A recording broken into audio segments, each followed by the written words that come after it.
Hello students, इस question में पूछा गया है कि अगर एक स्कूटरिस्ट है, यानी एक स्कूटर वाला यहाँ पर है इस टाइम यहाँ पर, और ये स्कूटर वाले से बिल्कुल 1 किलोमीटर आगे 1 किलोमीटर अहेड एक बस खड़ी है। यानी ये तो हो गया आपका क्या, स्कूटर, और ये हो गई आपकी बस। अब ये जो डिस्टेंस है ना इनके बीच में, दिस इज 1 किलोमीटर, ठीक, जिसको हम लिख सकते हैं 1000 मीटर। तो अब ये पूछ रहा है कि अगर ये स्कूटर वाला इस बस को चेज करना चाहे, यानी इस बस को ओवरटेक, जब आप रोड पे जाते हो ना तो आप क्या करते हो, अगली गाड़ियों को जो आपसे धीमे चल रही हैं उनको आप ओवरटेक करना चाहते हो। तो वही वाला ओवरटेक यहाँ पे करना चाहता है कौन, स्कूटर वाला बस वाले को। मगर प्रॉब्लम यह है स्कूटर वाले के सामने कि बस की जो स्पीड है, this is V S equal to V B equal to 10 metre per second. यानी ये जो बस वाला है ना वो इसी डायरेक्शन में जा रहा है 10 मीटर पर सेकंड से, और स्कूटर वाले की स्पीड हमें नहीं मालूम कितनी है।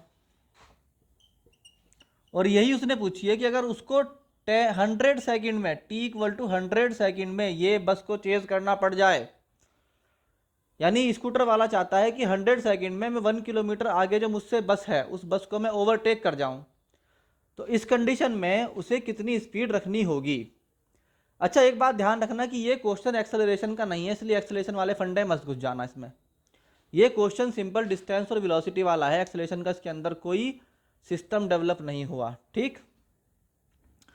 तो बच्चों देखो, इसको इस तरह के क्वेश्चन में क्या करना है, जब भी आपको इस तरह कोई क्वेश्चन दिख जाए जिसमें दो ऑब्जेक्ट चल रहे हो एक दूसरे के साथ और ये पूछा गया हो कि ये कहाँ मिल जाएंगे, तो इसमें आपको एक काम करना है कि जो सामने वाला है ना उसकी जो भी वेलोसिटी है उसको अपोजिट कर दो और इसके सामने रख दो, इसके साथ ऐड कर दो पहले वाले की। तो हमें क्या करना पड़ता है, पहले बस को स्टॉप कर दो यहीं के यहीं, और ऐसे इमेजिन करो कि बस कहीं नहीं जाएगी, बस वहीं के वहीं रहेगी और इसको वहीं जाके बस में टक्कर मारनी है, ठीक। आप भूल जाओगे चल नहीं रहा, आपको इसकी वेलोसिटी को जीरो करना है, आपको इसकी वेलोसिटी को क्या करना है, जीरो करना है।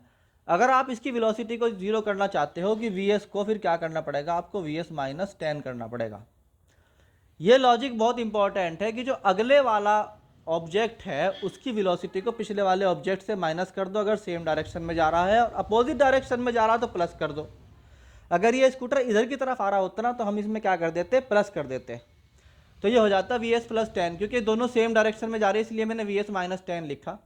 अब तुम्हारे पास स्पीड भी है, डिस्टेंस भी है, टाइम भी है, और अब आपको क्या करना है, फॉर्मूले का यूज करना है। तो आप जानते हैं कि स्पीड इक्वल होता है distance over time, distance over time. तो स्पीड हो गया आपका V S minus 10 equal to, यानी ये नेट स्पीड हो गई हमारी, ये इसकी एक्चुअल स्पीड नहीं है, ये इसकी नेट स्पीड है विद रिस्पेक्ट टू दैट, अगर हम उसको रुका हुआ मान लें तो।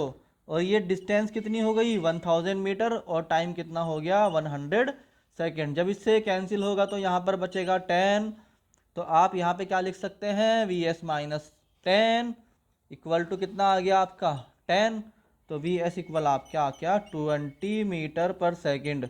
तो अगर इस स्कूटर को इस बस वाले को टक्कर मारनी है या ओवरटेक करना है तो इसको 20 मीटर पर सेकेंड से चलना पड़ेगा। That is the right answer